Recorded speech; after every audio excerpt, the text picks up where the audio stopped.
Waheshimiwa wabunge, naomba tukumbushane, mzungumzaji anapoongea kanuni zetu hazituruhusu upite mbele yake. Hairuhusiwi kumkatisha kiti na mzungumzaji. Naomba tuzingatie hilo.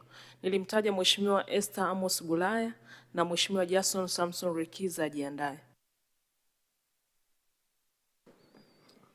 Mheshimiwa Mwenyekiti, nami ni kushukuru kwa kunipa nafasi ya kuchangia wizara muhimu, Wizara ya Ofisi ya Waziri Mkuu.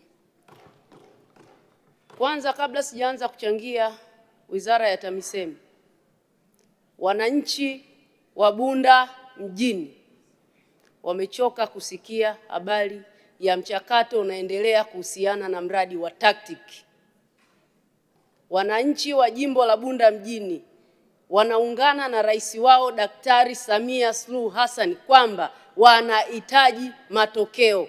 Wanataka stendi ya kisasa, wanataka barabara za lami, wanahitaji soko la kisasa. Mheshimiwa Mwenyekiti, kwanza nipongeze Ofisi ya Waziri Mkuu kwa kazi nzuri wanaoifanya ya kumsaidia rais wetu mpendwa Daktari Samia Suluhu Hassan. Sisi tutawaunga mkono, hasa kwa staili ya waziri mkuu wetu ya kukemea uzembe, kuhitaji uadilifu na uchapakazi. Hayo yote ndio ataenda kufanya dira yetu ya 2025 na 50 iweze kutekelezwa. Waheshimiwa wabunge wenzangu, nyie na mimi tutakubaliana kwamba nchi yetu inapiga hatua. Tunajenga miradi mbalimbali, tunajenga shule, tunajenga hospitali. Hivi tumeshajiuliza tutalindaje hii miradi ili vizazi na vizazi waweze kuviona? Mheshimiwa Mwenyekiti, nchi yetu bado hatujawa na utaratibu wa kutenga pesa kwa ajili ya ukarabati, kwa ajili ya maintenance. Na nyinyi mnajua, nyumba yako tu unayoishi ukiijenga ukaiacha, baadaye ikachakaa, itakupa gharama kubwa kuirudisha katika ubora wake. Mheshimiwa Mwenyekiti, juzi nimetoka Dar. Kila unapopita Dar, construction zinaendelea ya miundombinu mbalimbali. Hivi tumekujaje? Tumejiuliza, hii miundombinu tutaitunzaje ili ibaki katika ubora wake? Lazima kama taifa, kupitia dira hii tunayoiweka, ni wakati muafaka wa kutenga fungu maalum tutakalotafutia chanzo na kukiwekea sheria kwa ajili ya ukarabati, kwa ajili ya kulinda miradi yetu mbalimbali na miundombinu mbalimbali. Mheshimiwa Mwenyekiti, nilikuwa napitia bajeti iliyopita. TAMISEMI peke yake imetekeleza miradi 8 ya trilioni 8.9. Hii miradi tutailindaje? Hii miradi tutahakikishaje inabaki na ubora, na hasa ukizingatia kwenye miradi ya serikali inapaswa kwamba majengo ya serikali yanapaswa kudumu kwa miaka 55. Hii miaka 55, yes, tutahakikisha inakuwa na ubora. Haiwezi ikadumu kama tusipotenga pesa kwa ajili ya ukarabati. Mheshimiwa Mwenyekiti, leo hii Mheshimiwa Mwenyekiti,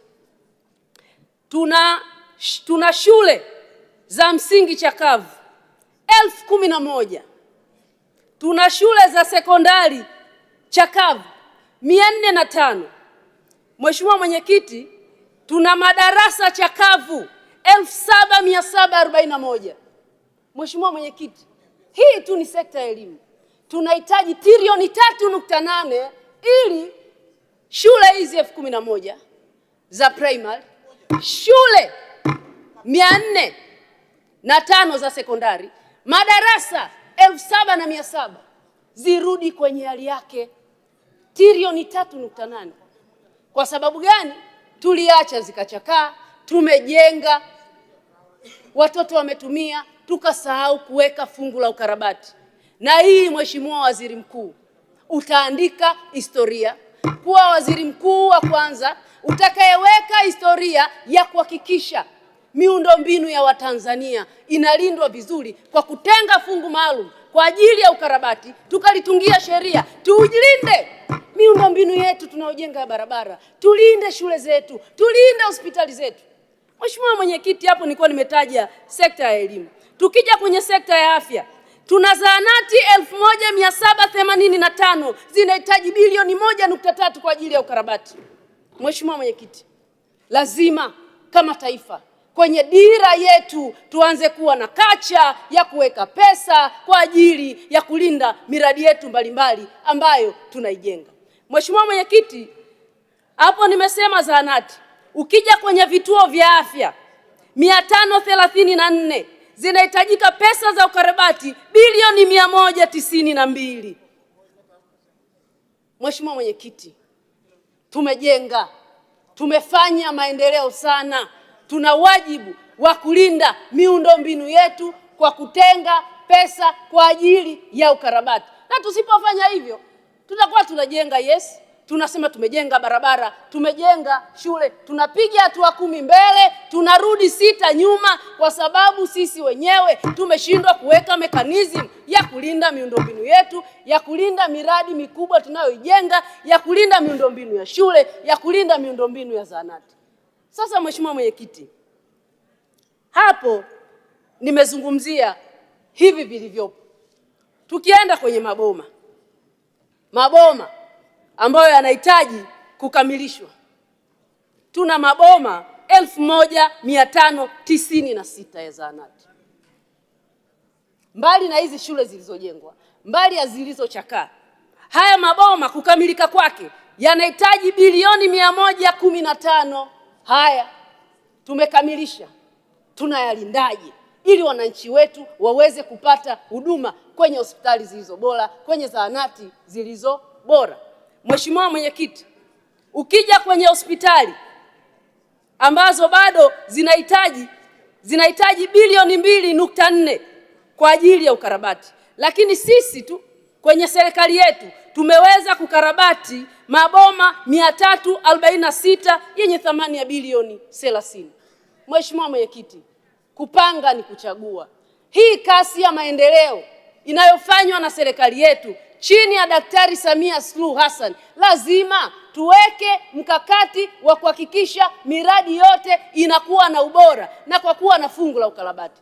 Na mimi hili msipojibu nitashika shilingi, kwa sababu tunataka miundombinu tunayoijenga, shule tunazozijenga, hospitali tunazozijenga zibaki na ubora wake. Tuwe na kacha ya kuhakikisha tunatenga pesa kwa ajili ya ukarabati, na hili inawezekana tukiweka nidhamu tu, hata kile tunachokitengea kitumike kwa matumizi sahihi. Lakini tukienda kwenye kacha, kama tunatenga pesa za mfuko wa barabara ziko kwenye ring fence, lakini mpaka leo 42% tu wamepokea, haitakuwa na tija.